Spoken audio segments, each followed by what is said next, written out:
Friends, welcome to Vrindavan PSC world. അപ്പോൾ 10th preliminary examination ഇനി അധികം ദിവസങ്ങളൊന്നുമില്ല.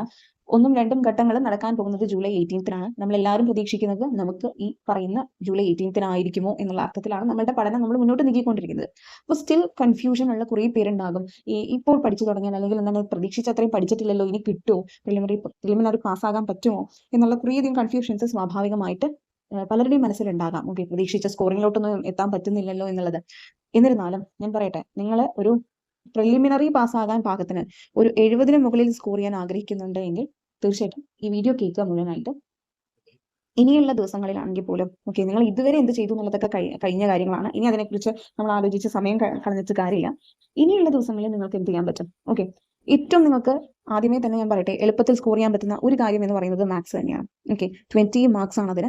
ഇതിൽ തന്നിട്ടുള്ളതിൽ ടോട്ടൽ നിങ്ങൾ നോക്കുകയാണെങ്കിൽ സിമ്പിൾ അരിത്തമെറ്റിക് ലഘുഗണിതം എന്നുള്ളതിൽ നിന്ന് 8 പോർഷൻസ് ഉണ്ട്. അതുപോലെ തന്നെ മെന്റൽ എബിലിറ്റി എന്ന് പറയുന്ന പോർഷൻസിൽ നിന്ന് 8 പോർഷൻസ് ഉണ്ട്. ടോട്ടൽ 16 പോർഷൻസ് ആണ് വരുന്നത്.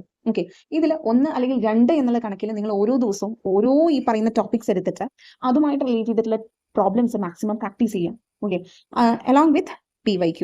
ഓക്കെ, PYQ കൂടെ അവിടെ ഇമ്പോർട്ടൻ്റ് ആണ്. 21 to 25 വരെയുള്ളത്. അത് വെച്ചിട്ട് നിങ്ങൾ എന്ത് ചെയ്യണം? ഈ മാത്സ് എന്ന് പറയുന്ന കാര്യം സെറ്റാക്കി എടുക്കണം. അങ്ങനെ നിങ്ങൾക്ക് 20-ൽ അറ്റ്ലീസ്റ്റ് 17 എങ്കിലും സ്കോർ ചെയ്യാൻ സാധിച്ചാൽ നിങ്ങൾ ഒരു ഭാഗം എന്താണ് ഇത്തിരി സേഫായി എന്ന് പറയാം. ഓക്കെ, നിങ്ങളുടെ പ്രിലിമിനറി കടക്കുക എന്നുള്ള ഒരു ലക്ഷ്യത്തിന് ഒരു ഭാഗം സേഫായി എന്ന് പറയാം. ഇനി ഈ ക്വസ്റ്റ്യൻ പേപ്പേഴ്സ് ഇല്ലാത്തവരുണ്ട് എങ്കിൽ 10th പ്രിലിമിനറിയുടെ കംപ്ലീറ്റ് സെറ്റ് സ്റ്റേജസ് നടന്നതിന്റെ ക്വസ്റ്റ്യൻ പേപ്പേഴ്സ് ഇല്ലാത്തവരുണ്ട് എങ്കിൽ എൻ്റെ ടെലിഗ്രാം ചാനലായ വൃന്ദാവൻ PSC വേൾഡിൽ ജോയിൻ ചെയ്തിട്ട് എനിക്ക് ഡയറക്റ്റ് മെസ്സേജ് ചെയ്താൽ മതി, ഞാൻ ഡീറ്റെയിൽസ് തരാം. ഓക്കെ, അപ്പോൾ ഏറ്റവും നല്ലത് എന്ന് പറയുന്നത് മാത്സ് സേഫ് ആക്കി വെക്കുക എന്നുള്ളതാണ്.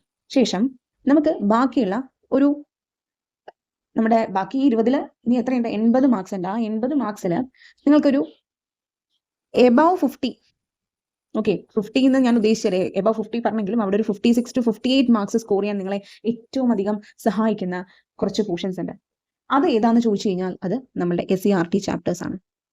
അപ്പോൾ നിങ്ങൾക്ക് പ്രതീക്ഷയ്ക്കൊത്ത് ഈ പറഞ്ഞ കുറച്ചധികം എന്താണ് കാര്യങ്ങളാലൊക്കെ കൊണ്ട് നിങ്ങൾക്ക് നോക്കാൻ പറ്റാത്ത സാഹചര്യം ഉണ്ടായിട്ടുണ്ട് എങ്കിൽ, ഈ പ്രിലിമിനറിക്ക് അത്യാവശ്യം നല്ല രീതിയിൽ പ്രിപ്പയർ ചെയ്യാൻ പറ്റാത്തവരുണ്ട് എങ്കിൽ അറ്റ്ലീസ്റ്റ് നിങ്ങൾ ഈ SCERT പാഠഭാഗങ്ങളെങ്കിലും നോക്കി പോകാം.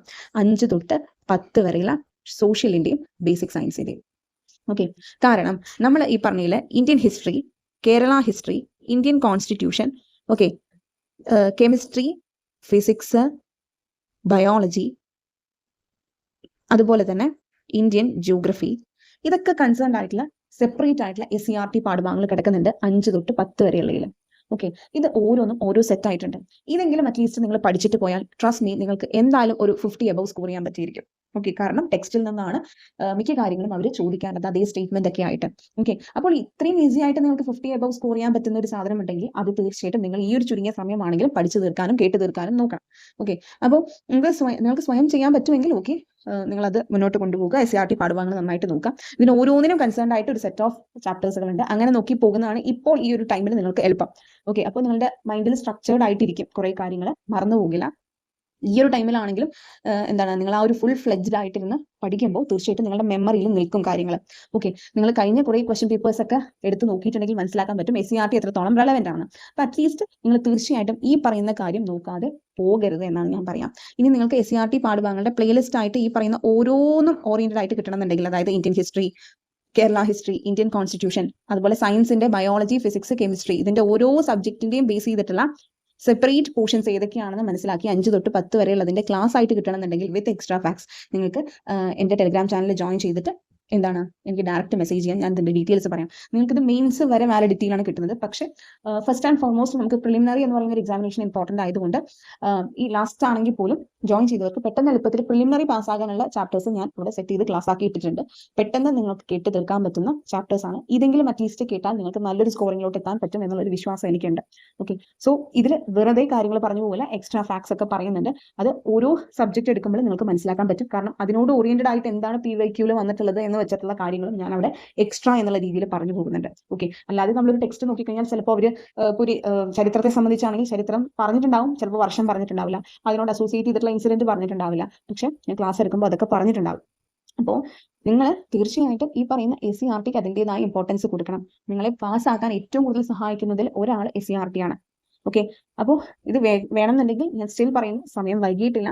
നിങ്ങൾക്ക് ഈ ക്ലാസ്സസ് ഇനി അങ്ങോട്ടാണെങ്കിലും നിങ്ങളുടെ മെയിൻസ് പ്രിപ്പറേഷൻ ആണെങ്കിലും ഹെൽപ്ഫുൾ ആയിരിക്കും എന്നുള്ളത് എനിക്ക് 100% ഉറപ്പാണ്.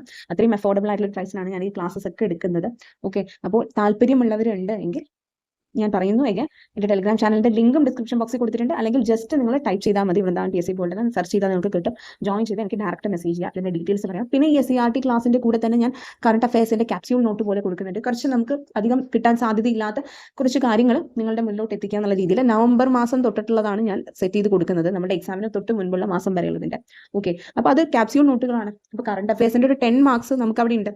ഞാൻ നേരത്തെ പറഞ്ഞതിൽ കറണ്ട് അഫയേഴ്സും കേരള ജോഗ്രഫിയും ഞാൻ ഹോൾഡിൽ വെച്ചിട്ടുണ്ടായിരുന്നു. അതിൻ്റെ ആയിരുന്നു 20 മാർക്സ് എന്ന് പറയുന്നത്. ബാക്കി 20 ഞാൻ പറഞ്ഞു മാത്സിന് നമുക്കൊരു 17 സ്കോർ ചെയ്യാൻ പറ്റിയ ഓക്കെയാണ്. പിന്നെ ബാക്കിയുള്ള എന്താണ് 60 ഓക്കെ, 60 ഒരു 58 നമ്മുടെ SCERT 56, 58 റേഞ്ചൊക്കെ നമുക്ക് SCERT മാത്രം പഠിച്ചാൽ തന്നെ കിട്ടും. പിന്നെ ഉള്ളത് നമ്മുടെ കറണ്ട് അഫയേഴ്സും കേരള ജോഗ്രഫിയാണ്. അത് നമ്മൾ സിമ്പിൾ ആയിട്ട് PYQs നോക്കിയും അത്യാവശ്യം വേണ്ട ഫാക്ട്സ് സിലബസ് ഓറിയന്റഡ് ആയിട്ട് നോക്കിയാലും നിങ്ങൾക്ക് കിട്ടും. ഓക്കെ. ഇതിന് വേണ്ടിയിട്ടുള്ള കാര്യങ്ങൾ കറണ്ട് അഫയേഴ്സിനും കേരള ജോഗ്രഫി ഓറിയന്റഡ് ആയിട്ട് നിങ്ങൾ ഈ ഒരു സമയം കൂടുതൽ ഫോക്കസ് ചെയ്യേണ്ട കാര്യങ്ങൾ ഞാൻ ഒരു സെപ്പറേറ്റ് വേണ്ട രീതിയിൽ ഏറ്റവും പ്രധാനപ്പെട്ടതെന്നുള്ള രീതിയിൽ ഞാൻ എൻ്റെ ചാനലിന്റെ മെമ്പർഷിപ്പ് എടുത്തവർക്ക് ലെവൽ 2 മെമ്പർഷിപ്പ് എടുത്തവർക്ക് അപ്ലോഡ് ചെയ്ത് കൊടുക്കുന്നതായിരിക്കും PDF. അപ്പോൾ അവർക്ക് പെട്ടെന്ന് വായിച്ചു പോകാമല്ലോ. ഇത് ഞാൻ സിമിലർ മാനറിൽ ഡിഗ്രിക്കും ചെയ്തതാണ്. സോ എന്താണെന്ന് വെച്ച് കഴിഞ്ഞാൽ അത് ചെയ്തവർക്ക് എന്താണ് പെട്ടെന്ന് അതൊന്ന് വായിച്ചു പോകാൻ പറ്റും. ഓക്കെ. കാരണം ഇനി കേട്ട് പഠിക്കുക എന്നുള്ളതിന് ഈ പറയുന്ന രീതിയിൽ കറണ്ട് അഫയേഴ്സ് ഒക്കെ കുറച്ച് ബുദ്ധിമുട്ടായിരിക്കും. അപ്പോൾ അത് പെട്ടെന്ന് വായിച്ച് നോക്കി പോകാൻ വേണ്ടിയിട്ടാണ് അങ്ങനെ ചെയ്യുന്നത്. അപ്പോൾ ഞാൻ പറഞ്ഞു വരുന്നതാണ്, സ്റ്റിൽ ഒരു കോൺഫിഡൻസ് ഇല്ലാത്തവരുണ്ട് എങ്കിൽ, ഈ ഒരു പ്രിലിംസിനെ സംബന്ധിച്ച കുറേയധികം ഡൗട്ട്സും കൺസേൺസും ഉള്ളവരുണ്ട് എങ്കിൽ തീർച്ചയായിട്ടും അറ്റ്ലീസ്റ്റ് നിങ്ങൾ SCERTയും PYQവും എങ്കിലും നന്നായിട്ട് ചെയ്തിട്ട് പോവുക. ഓക്കെ. നിങ്ങളെ തീർച്ചയായിട്ടും ഇത് പ്രിലിമിനറി പാസ്സാക്കിയിരിക്കും. ഇത്ര വലിയ റാങ്ക് ഹോൾഡേഴ്സ് ആണെങ്കിലും പറയുന്ന ഒരു കാര്യം ഇതാണ്, മാക്സിമം ക്വസ്റ്റ്യൻസ് വർക്കൗട്ട് ചെയ്ത് നോക്കി, PYQ ചെയ്ത് നോക്കി, SCERT പാഠഭാഗങ്ങൾ അത്യാവശ്യം എല്ലാം കവർ ചെയ്യാൻ ശ്രമിച്ചു എന്നുള്ളതാണ്. നിങ്ങൾ LGS ലെവൽ ഫോക്കസ് ചെയ്യുന്ന ആളാണെങ്കിൽ തീർച്ചയായിട്ടും മസ്റ്റ് ആണ് കംപ്ലീറ്റ് SCERT പഠിച്ചിട്ട് പോകാനുള്ളത്. ഓക്കെ. ഇനി ഏത് ലെവലിലാണെങ്കിലും SCERT അവിടെ ഇമ്പോർട്ടൻ്റ് ആണ്. കാരണം ഈ പറയുന്ന രീതിയിൽ SCERT ടെക്സ്റ്റിലല്ലാത്ത കുറേ കാര്യങ്ങൾ ടീച്ചേഴ്സ് ഗൈഡ് എന്ന് പറഞ്ഞിട്ടൊക്കെ ഉണ്ട്. അതിൽ നിന്നുള്ള കാര്യങ്ങളും വേണ്ടതൊക്കെ നമ്മൾ പറയുന്നുണ്ട്. ഓക്കെ. എക്സ്ട്രാ ഫാക്ട്സ് എന്നുള്ള രീതിയിൽ.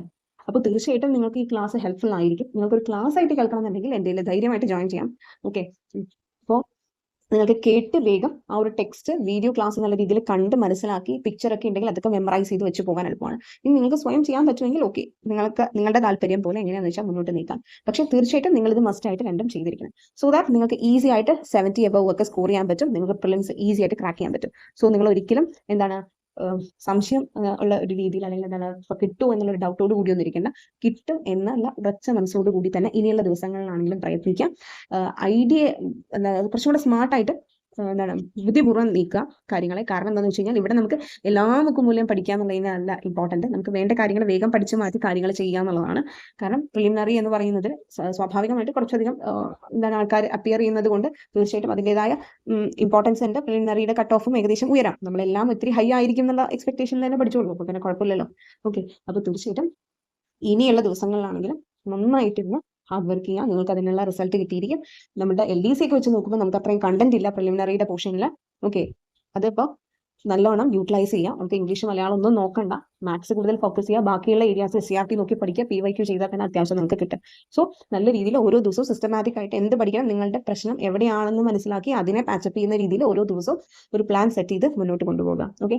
അപ്പോൾ ഇന്നത്തെ വീഡിയോയിൽ ഇത്രേ പറയാൻ ഉദ്ദേശിക്കുന്നുള്ളൂ. ഞാൻ പറഞ്ഞ പോലെ സെപ്പറേറ്റ് SCERT ക്ലാസിന്റെ പ്ലേലിസ്റ്റ് നിങ്ങൾക്ക് യൂട്ടിലൈസ് ചെയ്യാവുന്നതാണ്. ഓക്കെ. അപ്പോൾ നെക്സ്റ്റ് വീഡിയോയിൽ കാണാം. Thank you for watching.